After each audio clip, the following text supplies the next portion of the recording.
بسم الله الرحمن الرحيم اقرأ باسم ربك الذي خلق خلق الإنسان من علق اقرأ وربك الأكرم الذي علم بالقلم علم الإنسان ما لم يعلم كلا إن الإنسان ليطغى أن رآه استغنى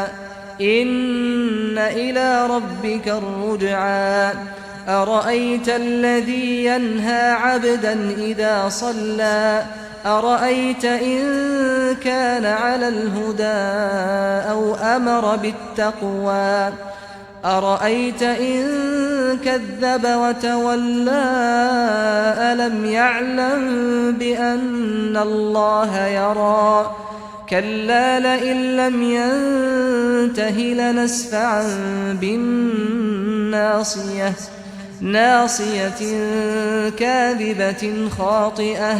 فليدع ناديه سندع الزبانية كلا لا تطعه واسجد واقترب